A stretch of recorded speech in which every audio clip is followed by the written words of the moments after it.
Oi, gente, como é que vocês estão? Estou voltando de férias. É, Eu tô com um projeto aqui, não sei se eu vou conseguir fazer ele certinho, mas eu pretendo que se chama Em Busca da Residência. Então, vai ter matérias que vocês vão estudar comigo de forma não só focado na faculdade, mas focado na residência já em si. Quem não me conhece, meu nome é Ana Clara, sou estudante de medicina. E atualmente estou no quarto período, porém, por conta das provas de residência hoje em dia estar tão concorridas, eu decidi de uma vez estudar para a prova de residência de acordo com o material que eu já tenho. O foco do vídeo não é esse. Hoje eu vou falar sobre noções básicas de exame de imagem. Então, hoje eu vou falar sobre ultrassonografia, tomografia computadorizada. Vou falar sobre radiografia e ultrassonografia. Vou falar os 4 tipos. Hoje a gente vai focar mais sobre quais são as desvantagens, quais são as vantagens, quais são as nomenclaturas que a gente utiliza, esses termos. E no próximo vídeo, provavelmente eu devo gravar sobre radioproteção, que é sobre a maneira adequada que a gente tem como lidar com uma radiografia quando o paciente, por exemplo, apresenta alguma alergia. O mesmo aplica quando, no caso de uma tomografia computadorizada, tá? Então, hoje é só os exames básicos, noções básicas de exame de imagem. Primeira coisa que a gente tem que ter noção é que quando a gente faz o exame de imagem, a gente tem os planos, né? Quais planos normal a gente tem anatômicos? A gente tem o plano sagital, o plano coronal e o plano transversal.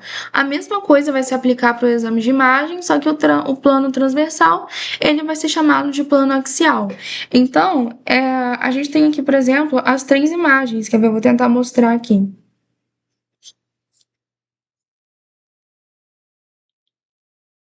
Se mostrar. Aqui é o plano sagital, aqui é o plano coronal e aqui é o plano axial, que é o plano que a gente vê de cima assim. Então a gente tem esses três planos conhecidíssimos, né, para a gente ter uma noção. Além do mais, a gente tem as convenções, né, que é o lado direito e esquerdo. Como eu vou identificar saiu o exame de imagem, saiu a imagem lá, como que eu vou identificar qual é o lado direito, qual que é o lado esquerdo? Um macete que a minha professora ela falou é que no lado direito sempre vai vir a identificação do paciente. Então, tá lá, identificação do paciente. Lá, o nome dele bonitinho, José da Silva, tananana, do lado direito, então você sabe que aquela parte do corpo é o lado direito. Se não tem, então aquela outra parte é o lado esquerdo. Então é um macete que a gente tem para a gente identificar. Aqui, ó. Então a gente tem. Aqui, ó. Aqui é o lado direito, porque tá invertida a imagem para vocês, e aqui é o lado esquerdo. A gente tem o fígado, a gente tem o baço aqui, a gente tem as alças intestinais, a gente tem a aorta, o coração aqui. Então, é assim que você consegue identificar qual é o lado esquerdo, qual é o lado direito. Agora vamos entrar, então. A primeira coisa que a gente vai falar, vamos começar pelo básico, né? Que é a radiografia. A radiografia, o nome já fala, ela vai utilizar uma radiação ionizante para fazer a captura da imagem do corpo do paciente. Então, olha só. Então, a radiografia, ela usa radiação ionizante para fazer a imagem, ela não tem contraste. E quais são as vantagens de você fazer um exame de radiografia? Baixo custo, é um exame que você tem uma portabilidade, é um exame muito utilizado. Só que, assim, uma coisa que eu já vou falar aqui e que eu vou falar também quando eu gravar o vídeo sobre radioproteção, é que, por mais que ele seja um exame de baixo custo, se você já fez, como que fala? O diagnóstico do paciente, não tem necessidade de você pedir o exame de radiografia, entendeu? Porque a radiação, gente, ela é prejudicial para o nosso corpo. Ela causa mutações, ela causa cânceres, ela causa inúmeros problemas nas células. Então, assim, se você puder evitar utilizar de forma que não seja desnecessária, será maravilhoso, será ótimo. Então, assim, baixo custo, portabilidade muito utilizada. Qual que é a desvantagem da radiografia? limitação nas opacidades. Se você tiver muito tecido, acaba prejudicando, por exemplo, a realização das imagens. Se você quer uma radiografia, por exemplo, do abdômen, quando você for fazer o exame, você vai fazer no sentido anteroposterior para você justamente ver as alças intestinais, ver se tem presença de gases, se tem presença de algum líquido, por exemplo. Porque se você fazer sentido posterior, anterior, de trás para frente, a sombra das costas meio que vai pegar na imagem, você não vai conseguir visualizar muito bem as alças intestinais, o conteúdo ali do intestino ali do abdômen, sabe? Justamente por causa da coluna vertebral, da coluna lombar ali. Então, se tiver muito tecido na frente e você tem o objetivo de ver determinado organismo, um determinado órgão, por exemplo, assim, você não vai conseguir visualizar tão bem assim. Então, essa é uma desvantagem que a radiografia tem. E durante o exame de raio-x, o exame de radiografia, é emitido 3 tipos de radiação. A gente tem que a radiação transmitida, radiação absorvida e a radiação dispersa. A radiação transmitida é aquela que vai passar pelo paciente e ela vai interagir com um objeto que vai gerar a imagem. Então, olha só, radiação transmitida é a radiação que passa pelo paciente e interage com um detector para criar imagem. De toda aquela radiação que foi gerada, 5 a 15% que vai ser atravessada pelo paciente. Então, 5 a 15% que vai ser necessária para utilizar, para criar aquela imagem. Agora, a radiação absorvida, o nome dela já fala, é a radiação que seu corpo absorve. Então, é a radiação que vai interagir com os órgãos, é a radiação que vai gerar imagem também, sabe? Então, essa que seria a reação absorvida. Então, a reação absorvida, ela é a fonte de exposição à radiação do paciente. E a última, que eu diria assim, até mais importante, que é a radiação dispersa. O que é algo disperso? É algo que se espalha. Então, o nome já fala. Ela é a mais perigosa, por quê? Porque a radiação, ela vai se espalhar, assim. Então, ela é muito... Então, assim, ela... Como fala? Até anotei aqui. Ela é uma fonte de exposição para os trabalhadores, né? Para aqueles que estão fazendo o raio-x. Então, vamos supor que eu tenho que ter uma imagem aqui. Perdão, gente, eu acho que fez som por causa da notificação que tá aqui. Mas, enfim, a radiação ela atingiu aqui, mas ela pode ir para a esquerda, ela pode ir para a direita, ela vai se espalhar. Então, ela é muito perigosa. Então, existem esses 3 tipos de radiação. Eu tenho uma imagem aqui. Nossa Senhora! Aqui. Essa daqui é a radiação que a. Opa! A do meio é a radiação transmitida. Essa amarelinha aqui é a radiação dispersa. Perdão, a do meio é a radiação absorvida, a amarelinha é a radiação dispersa e aqui é a reação transmitida, né? Que tá batendo no metalzinho ali. Então, foi o que eu falei. Ela é um exame rápido e barato que você tem. E o que você vai utilizar para que você vai utilizar? Qual é o motivo? O que você quer ver na radiografia? Geralmente ela é boa para a gente visualizar ossos, né? Essas estruturas mais densas assim. E agora a gente entra na parte da nomenclatura. Eu acho que a única coisa que não vai ter nomenclatura aqui vai ser a ressonância magnética, entre outros vão ter. Então, vamos supor o seguinte, você vai lá, fez o exame de radiografia e você vai encontrar 2 possíveis estruturas, que é a cor preta e a cor branca. Eu pego a seguinte frase para eu entender de radiologia. Quanto mais denso for, mais branco. Então, saiu a imagem lá, tô vendo osso. Osso é denso, então o osso vai ser branco. Que nome que a gente vai dar para isso? Rádio opaco. Ou se não, hipotransparente. Agora, você pega a estrutura e tá lá, sei lá, Gar. Gar não, gases, né? A. A é muito pouco denso. Então, se aquilo é pouco denso, quanto mais denso for, mais branco. Se é menos denso, então vai ser preto. Então, o A é preto. Então, a gente chama isso de quê? De radiotransparente ou se não de hipertransparente. São essas duas nomenclaturas que a gente tem.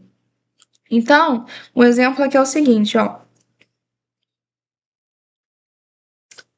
Calma. Aqui a gente tem uma radiografia, não vai ficar embaixo tão boa, tão baixa assim. A gente tem uma radiografia aqui do tórax e do abdômen, né, do tronco em si, e a gente vê, ó, que aquilo dali obviamente é uma chave.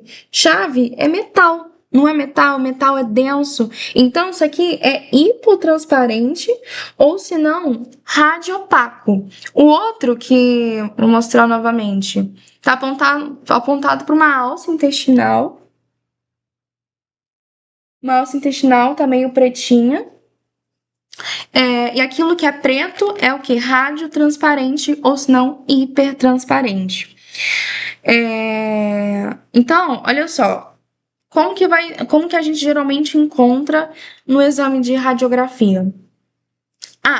Novamente, A é menos denso, então A vai ser preto. Então A vai ser radiotransparente ou se não hipertransparente. Gordura. A gordura, pensa comigo, ela não é tão densa assim, mas ela também não é. Ela tá mais ou menos naquele termo assim. Então, a gordura ela vai ser mais ou menos um cinza escuro. No meu modo de ver, a gordura para mim, ela vai ser hipertransparente ainda, ela vai ser radiotransparente, porque ela não chega a ser preta, ela não chega a ser branca, sabe? Agora, tecido mole e líquido. Tecido mole e líquido não são estruturas, não são componentes que são bons a gente enxergar, visualizar na radiografia, porque não tem como você diferenciar do que é um tecido líquido, do que é um tecido mole, do que é uma coisa líquida. Apesar de que a gente existe algumas manobras que se fazem para identificar quando há líquido ou não, não dá para diferenciar com certeza aquilo. Por exemplo, a gente tem a manobra de Laurel. O que seria essa manobra de Laurel? É quando você pega o paciente, coloca ele em decúbito lateral, já ia falar decúbito dorsal, coloca em decúbito lateral, faz a radiografia, acredito que seja anteroposterior, e você vai, através dessa manobra de Laurel, consegue você quantificar e identificar os derrames pleurais que tem ali. O mesmo funciona pela parábola de Damasor. A parábola de Damasor, ela quando você tem, por exemplo, uma radiografia do tórax e lá você consegue identificar que há um derrame pleural justamente porque tem uma parábola, uma curvatura em côncavo, acredito eu assim, que a gente chama até mesmo de menisco. Aquilo, você visualizando, eu tenho imagem aqui, vou mostrar para vocês. Você sabe que ali tem presença de líquido, entendeu? Então, apesar de a gente ter essas duas manobras, pode até ter outras, mas as que eu conheço são essas duas. Apesar delas existirem, não tem como você dizer com certeza na radiografia se aquilo é tecido mole ou se aquilo é líquido. Então, eu vou pegar a imagem aqui, ó. Aqui a gente tem justamente a parábola de Damasor. Aqui, ó. Aqui, ó, é o côncavo. E líquido é denso, menos denso, aliás. Se líquido é menos denso, ele vai ser branco. Então, aqui você pode ter uma noção. De que que pode ser um derrame pleural aqui. Outra imagem. Aqui tá com um desenho aqui pra vocês enxergarem. Saiu meu tablet pra vocês enxergarem. Continuando, cálcio. O cálcio geralmente está presente aonde? No osso. Osso é uma estrutura densa.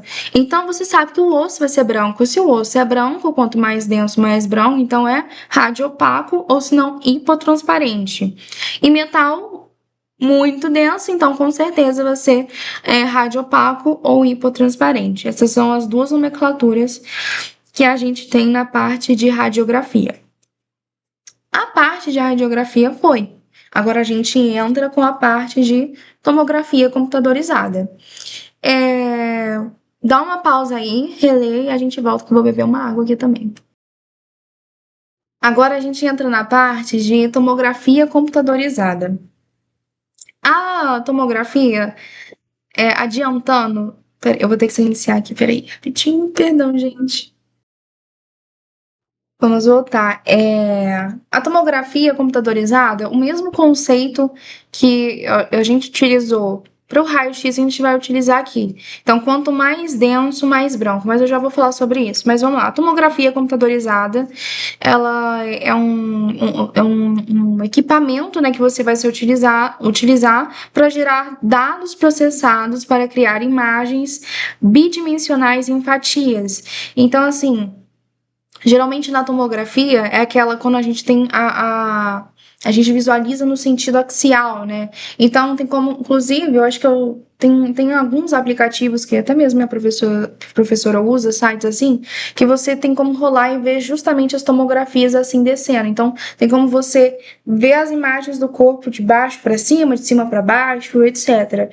E cada fatia, ou seja, vamos dizer, vamos denominar andar do nosso corpo, né?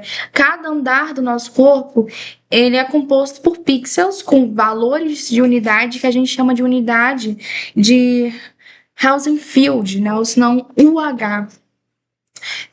Então, toda vez que a gente vê alguma estrutura na tomografia computadorizada, vai estar lá o determinada estrutura mais o número e o H. Isso é importante, porque essa unidade de Hounsfield, ela vai medir a densidade. Então, aqui mesmo se aplica a densidade, sabe? Então, é o seguinte, quanto maior for a densidade, mais positivo essa unidade vai ser, esse UH vai ser, e mais branco será. Só que, se for branco, significa que é duro, ou a estrutura pode ser dura, ou a estrutura pode ser mole. Agora, quanto menor for a densidade, menor será o valor dessa unidade, desse UH, então ele vai ser negativo, vai ser preto e algumas vezes pode indicar que é líquido. Por que eu falo isso? Porque, por exemplo, o ar tem menos 1000 unidades de Housenfield, e o ar, ele vai ser preto, e por mais que ele é negativo e preto, ele não é líquido, né? Então, assim, algumas vezes pode indicar que é líquido. Então, novamente, quanto maior for a densidade, maior vai ser essa unidade. Então, essa unidade ela vai ser mais positiva e vai indicar que aquilo é duro ou se não mole.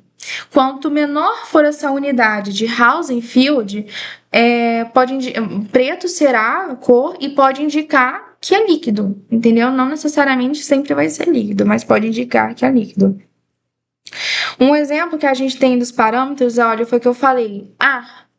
A gente sempre, na verdade, a gente vai pegar com base na água. A água é 0 UH.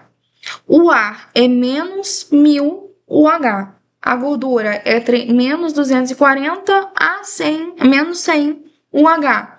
Tecido mole, ou se vou falar sobre isso, aqui primeiro tinha que falar da nomenclatura, né? A nomenclatura aqui na parte da tomografia computadorizada, gente, é a mais simples de todas, porque se a gente está medindo densidade, então quanto maior for a densidade, a gente chama de quê? Hiperdenso.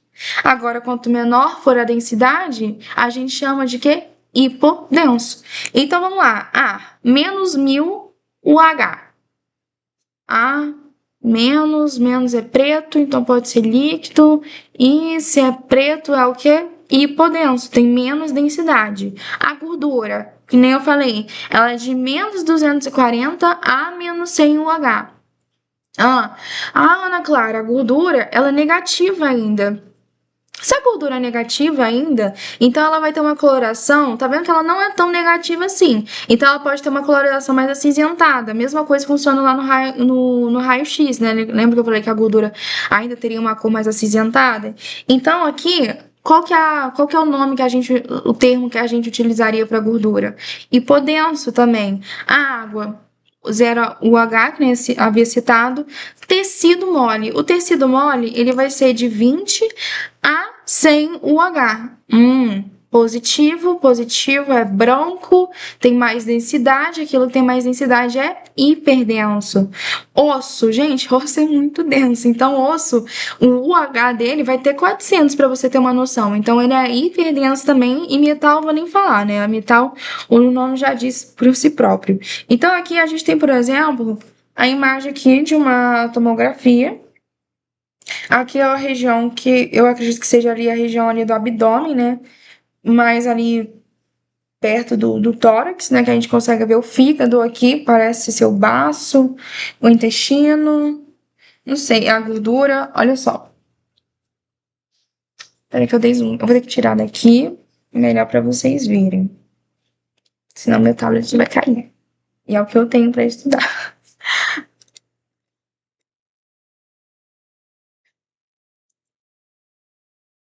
Ó, aqui é porque tá invertido, mas escrito fat. Fat é gordura em inglês. Tá vendo que é gordura? Lembra que eu havia falado que ela era menos 240 a 100? Então, olha só como. Aqui ela tá preta, na verdade. Eu falei que ela ficaria cinza, mas ela tá preta. Aqui é o fígado. O fígado. Não sei quando. Vai acabar a luz. Vamos assim mesmo, se acabar a luz, acabou. O fígado tá como 100, o H aqui, então se o fígado ele é positivo, se é positivo, aqui não tá cinza, né? Porque não tem como ser brancão assim, né? Nossa, horrível. Eu queria saber editar. Mas enfim, eu acho que dá pra vocês terem uma noção. É, Aí, ainda na tomografia computadorizada, além da gente ter as fatias, né, que eu falei que é como se fossem os andares do nosso corpo, existe uma coisa que a gente chama de janelamento das imagens. Sabe quando você está na internet utilizando o computador e você tá em uma aba e você vai abrir outra aba para pesquisar? Entenda como se essas janelas de imagem fossem essas abas. Então, cada aba que você abrir é para você visualizar uma estrutura melhor do seu corpo. Então, quando a gente fala janelamento mediastinal, vai ser uma janela em que vai ser específico para você visualizar melhor o coração, visualizar melhor os vasos ali perto do coração, sabe? Janela pulmonar. Tem uma imagem aqui melhor, vou mostrar para vocês. A janela pulmonar, no caso, seria para visualizar melhor o pulmão. Então, os próprios nomes já dizem assim. Então, entenda como se as janelas de imagem fossem abas para visualizar cada estrutura. Aqui nessa primeira imagem que eu tenho, que eu vou tentar mostrar, é o janelamento para o pulmão. Então, aqui você não vai conseguir ver, apesar de você ver o coração e tudo mais, os vasos aqui, você vai conseguir visualizar melhor o pulmão, mas os brônquios, mas as estruturas do pulmão em si, ó. Ó, aqui. Desse outro lado, a gente já tem a janela mediastinal, que eu falei que é aquela janela que você vai conseguir visualizar melhor o coração, os vasos do coração em si. E observe que o pulmão em si tá todo preto, porque aqui o foco não é o pulmão, o foco aqui é você visualizar o mediastino em si, ó. Calma. Viu? Então, existem essas janelas aí. E a tomografia, existe a tomografia computadorizada com contraste e a sem contraste. Eu não vou guardar porque eu vou estar usando fora, enfim. O que seria a tomografia com contraste? É aquela tomografia que você vai fazer, utilizar para visualizar se não tem alguma lesão, se não tem, por exemplo, algum tumor ali, se não há uma inflamação, se não, para você visualizar melhor os vasos, a perfusão. Essa imagem que eu mostrei da janelamento aqui do pulmão, no meu modo de ver, eu acredito que seja com contraste. Até o coração aqui tá com contraste, porque você consegue visualizar melhor os vasos aqui. Agora, a tomografia sem contraste, ela vai ser o contrário da com contraste, né? Então, vai mostrar apenas a densidade normal do órgão. Então, aqui a gente, por exemplo, tem uma imagem, ó, a imagem A é uma tomografia sem contraste, a B, a C e a D é uma tomografia com contraste, que vocês vão conseguir visualizar. Calma. Ó, A sem contraste, B, C e D, tudo com contraste. Tá vendo? Dá para diferenciar bastante. Então, isso que seria essas tomografias aí, com contraste e sem contraste. Agora, qual que é a vantagem de você fazer uma tomografia? A vantagem é que você vai ter imagens transversais, né, imagens em fatias, em andares, que a gente falou. São imagens bem detalhadas, com bastante resolução, para você conseguir ver as estruturas. É um exame rápido também que você faz. Tem uma ampla aplicação médica. Agora, qual que é a desvantagem? Gente, ela usa mais radiação ionizante do que até mesmo a radiografia. Então, assim, se usa mais radiação, e eu falei que a radiação é prejudicial para a gente, vai alterar células jovens que são mais radiosensíveis e pode causar mutações, cânceres e tudo mais. Então, obviamente, você vai evitar o máximo possível fazer, na verdade, evita-se se fazer em grávidas e se criança, evitar o máximo possível, entendeu? Então, novamente, desvantagens: exposição à radiação é mais caro que o raio-x, tá? Apesar de ser um exame rápido, é mais caro que o raio-x e a ultrassonografia. Falando em ultrassonografia, a gente vai entrar nela aqui agora. Então, novamente, dá seu descanso aí que a gente volta com a ultrassonografia. Uma coisa que eu acho que esqueci de falar, mas a mesma lógica que se aplica para radiografia se aplica para tomografia, tá, gente? Você só vai fazer o uso da tomografia quando for realmente necessário, justamente por causa de evitar essa grande quantidade de radiação no seu corpo, sabe? Em relação à ultrassonografia, ela vai utilizar, aqui não vai ser radiação ionizante, então já tem uma vantagem aí. Na ultrassonografia, você vai utilizar a frequência, então o que vai ser medido vai ser pelo Hertz, né, unidade de Hertz. É uma frequência que não é audível para o ser humano, tá? É entre 20 e 20 mil. Mas apesar disso, para os animaizinhos, né, para os cachorros é audível, então quem é veterinário, quando vai fazer a ultrassonografia ali no cachorrinho, coitado, ele fica incomodado porque ele escuta, mas para o ser humano não escuta. É um exame seguro, tá? Sem efeitos colaterais importantes, justamente porque você não tem essa radiação ionizante, mas aqui vai entrar uma coisa que eu achei bem maneiro e interessante. Eu esqueci de vou ter que pesquisar aqui, mas enfim. A frase aqui, lembra que eu falei que a frase que se aplicava para radiografia se aplicava para tomografia. Quanto mais denso, mais branco. Aqui vai ser uma frase já diferente que a gente tem. Quanto maior a frequência, melhor será a imagem, porém menos penetrará no corpo, porque é som. Então, é como se passasse direto pelo teu corpo, sabe? Então, se você quer ver vamos supor assim, uma estrutura superficial, acredito eu acho que a frequência, tem umas perguntinhas aqui, eu esqueci de colocar elas, mas a frequência, ela vai ser menor. Se você quer ver uma estrutura mais profunda, acredito que vai ter que ser menor também, porque lembra que eu falei? Quanto maior a imagem, quanto maior a frequência, menos passará para o nosso corpo. Quer ver? Eu vou dar uma pesquisada aqui, um minutinho. Então, assim, a gente tem alguns transdutores, eu vou mostrar a imagem deles aqui, que Oxi, tá. A gente tem alguns transdutores aqui que a gente utiliza para fazer a ultrassonografia. A gente tem o linear, o curvilíneo e o phased array. O linear, ele tem de 8 a 12 mHz. O curvilíneo tem de 3 a 5 mHz. E o phased array tem de 1 a 3 mHz. Nossa! Mostra, calma. Aqui, ó. Linear, phased array. Linear, curvilíneo e esse último aqui é o phased array. Então, tem as seguintes perguntas. Qual desses transdutores apresenta a melhor resolução de imagem? Seria o linear, porque ele tem de 8 a 12 mHz, frequência, assim. Lembra que eu falei que quanto maior a frequência, melhor vai ser a imagem? Então, segundo, qual transdutor usaríamos para observar uma estrutura que se encontra de forma mais superficial? Ainda seria o linear, porque quanto maior a frequência, maior a imagem, porém não penetra tanto no nosso corpo. Então, para a gente ver estruturas superficiais, Gente, hoje tá difícil, mil perdões, era minha mãe me ligando. E quando ela me liga, toca no tablet, toca no computador e toca no celular. Então, assim, acaba atrapalhando. Eu peço mil perdões pelas distrações ou até mesmo pela prejudicação no áudio. Então, qual transdutor usaríamos para observar uma estrutura que se encontra mais superficial? O linear. Porque quanto maior a frequência, melhor será a imagem, porém penetrará menos o nosso corpo. E o último, qual usaríamos para observar uma estrutura mais profunda? Ou o curvilíneo ou o phased array. Se a gente quer ver uma estrutura que está profunda, mais ou menos o curvilíneo, porque ele tem 3 a 5 mHz. Agora, uma estrutura que está bastante profunda, aí seria o phased array, justamente porque ele tem 1 a 3 mHz, sabe? Que a gente tem aqui.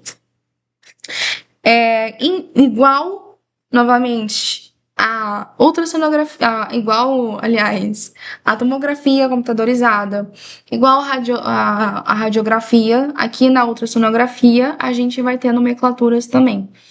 E a nomenclatura aqui, ela vai ser importante porque vai ter duas estruturas que a gente vai chamar ou de reforço ou de sombra, que são essenciais para o nosso entendimento, para identificar o que é sólido do que seria líquido na ultrassonografia. Então, assim, quando uma coisa ela é completamente preta, totalmente preta, a gente não tem nada de branco, a gente chama de anecoica. E a gente sabe que aquilo que é anecoico é líquido. Por quê? Porque a água tem mais. Eu não sei explicar, mas tem mais afinidade com o som. Não sei explicar muito bem essa parte. Mas se aquilo é totalmente preto, a gente chama de anecoico e a gente sabe que é líquido. Agora, quando uma coisa é branca, a gente chama ou de ecogênica ou se não de hiperecoica ou se não ecogênica.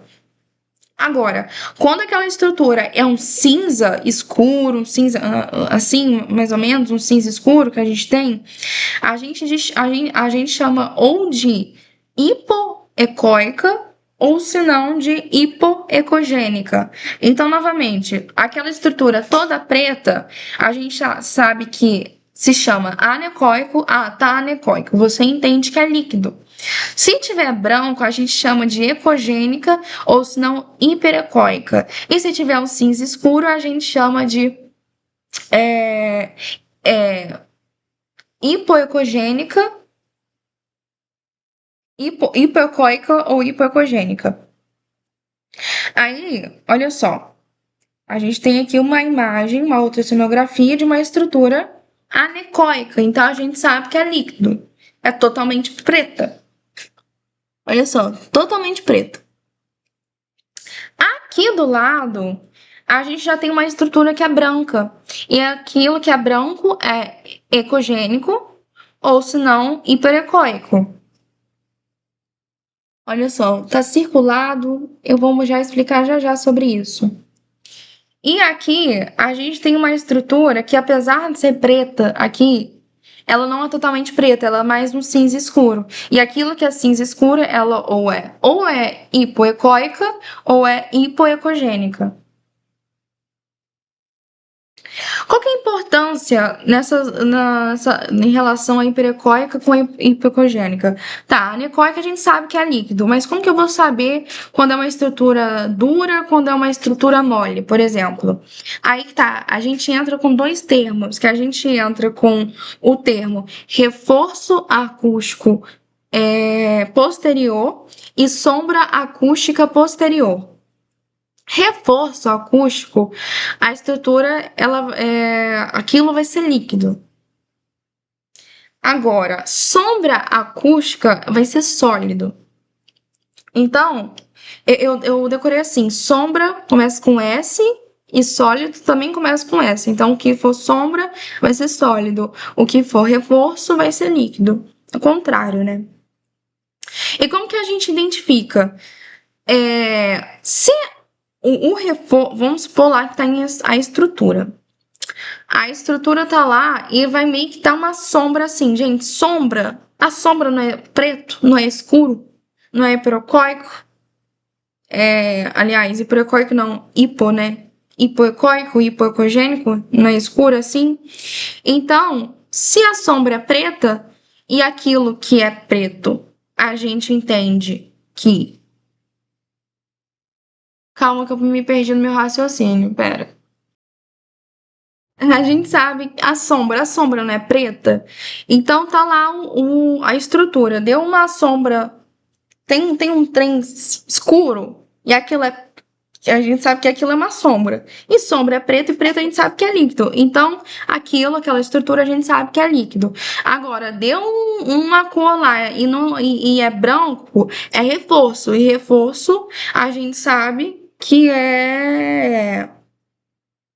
Aliás, eu acho que eu inverti. Calma, acho que eu inverti, gente, meu raciocínio, peço perdão. Eu me perdi no raciocínio, eu tava tentando criar um macete aqui, mas é o seguinte, perdão. Se o reforço, ele é líquido, e o reforço, ele vai ter meio que uma aparência branca. Agora, a sombra, ela vai ser sólida e ela vai ter uma aparência escura. Aquilo que é hiperecóico, sempre, hiperecóico sempre vai ter uma sombra. Então a gente sabe que é sólido.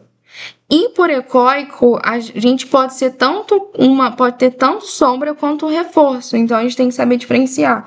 Aqui, por exemplo, eu senti um calor. Lembra que na imagem eu falei que aqui a gente tem uma imagem hiperecóica. E tá vendo aqui, ó. Isso aqui é uma sombra, tá vendo que tá dando? Que é escura, então é sólido. A gente sabe que isso aqui é sólido. Então pode ser um nódulo, um cisto, isso aqui. Agora, aqui no hipoecóico, mesma coisa, ó. Hipoecóico, você tem. Na verdade, minto. Eu falei que aqui, se é sombra ali. Nossa, tá me perdendo. Calma. Perdão, gente, tá me perdendo. É muita palavra. Aqui. É... eu acho que eu anotei errado, aliás. Não, anotei certo, que tava lendo errado. Aqui nessa imagem, você tem uma imagem hipoecóica. Aqui tá mais ou menos escuro. Escuro é sombra, então reforça que é sólido. Então também aqui pode ser um nódulo, pode ser um cisto. Aqui já é o líquido em si, né? Tem uma imagem anecoica. Então aqui embaixo, olha como tá branco aqui. Então aqui tem um reforço. Então esse reforço indica que é líquido. Agora minha cabeça entendeu. Se vocês não entenderam, gente, eu peço perdão. Eu vou falar direitinho aqui agora, ó. Quando é preto é anecoico e indica que é líquido. Quando é branco é hiperecóico ou ecogênico. Quando é cinza escuro é hipoecóico ou se não hipoecogênico. Quando for hiperecóico, sempre vai ser sombra, porque vai indicar que é sólido. Quando for hipoecóico ou hipoecogênico, vai indicar, pode ser tanto sombra quanto reforço. Então vai depender, né? Eu peguei assim, se for sombra escuro, então se é escuro é sólido, sabe? Eu, no modo de entender. Agora, se tiver branco lá, eu sei que é reforço e reforço é líquido. Sabe? Seria isso. Por exemplo, aqui tem uma outra imagem. Aqui é uma imagem branca. Eu acredito que isso aqui, na verdade, é branco isso aqui. Então, é uma hiperecóica essa imagem aqui. Se é hiperecóica, a gente sabe que tudo que é hiperecóico tem uma sombra acústica posterior. Se a sombra é sólido. Então, a gente entende que isso aqui é sólido justamente por ter essa sombra.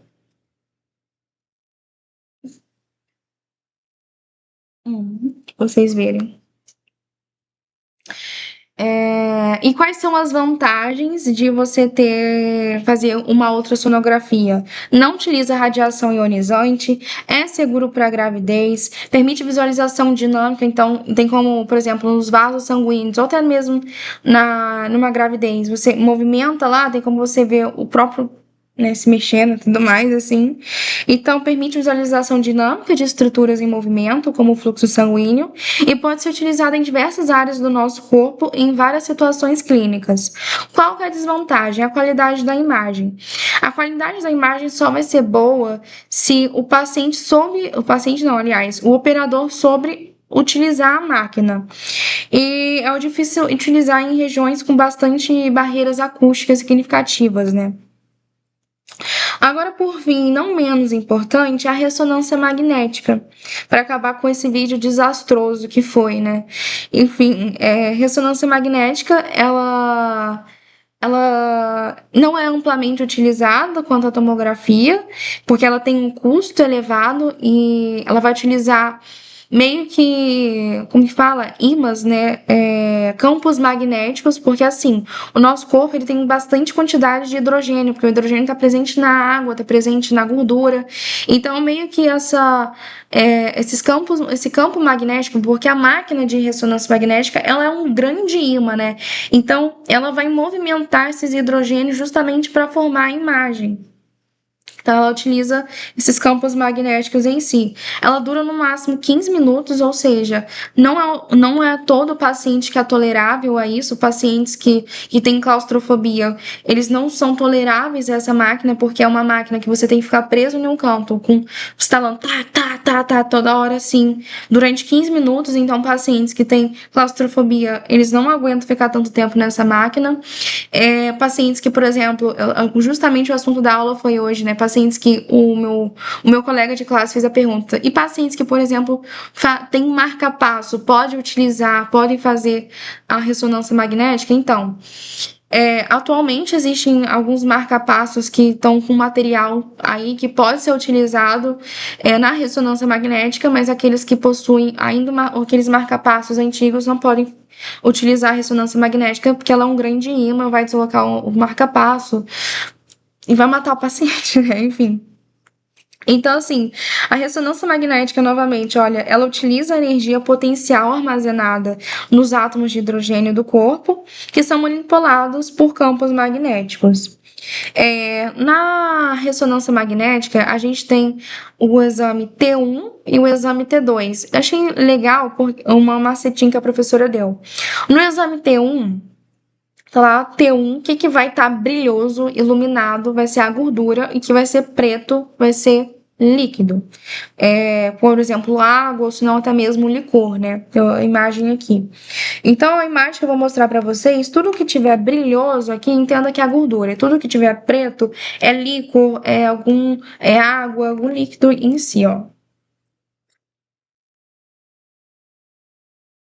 Agora, o T2 já vai ser o contrário. No T2, tudo que é líquido, água, licor, assim, vai brilhar e a gordura ela vai ficar escurecida.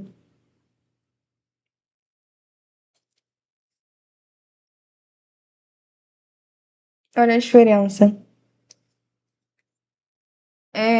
E qual que é o macete que a sua professora havia falado? Olha só, T2, então vem de. Como que é 2 em inglês? Two, T-W-O. O W, como que é branco em inglês? White. Então você sabe que é branco e como que é água em inglês? Water. Então você sabe que o T2 é branco e a água. Então a água vai ficar brilhosa, que a líquido vai ficar brilhoso, sabe? Esse macetinho é bem maneirinho. E quais são as vantagens que você tem de uma ressonância magnética? Não utiliza radiação ionizante, tá? E é ideal para você visualizar tecidos moles. Tanto que aqui na imagem aqui do T2, se vocês repararem no olho, tá brilhoso por causa do humor, como que é? Humor vítreo, o humor aquoso e tudo mais, né? No cérebro aqui tinha o líquido cefalorraquidiano. E qual que é a desvantagem da ressonância magnética? Alto custo, tá? Exige que o paciente também permaneça imóvel durante longos períodos, por isso que eu falei que pacientes que têm alguns implantes metálicos e pacientes claustrofóbicos não podem fazer a utilização da ressonância magnética. E é isso, gente. Apesar do vídeo ter sido horroroso por causa de algumas interrupções, como a luz caindo, minha mãe me ligando, notificação que tem aqui, meu raciocínio eu ter perdido ali um pouco, espero ter ajudado vocês, tá? Qualquer dúvida, deixe nos comentários, ou quem tem meu WhatsApp me manda, que eu responderei. Um beijinhos, até a próxima.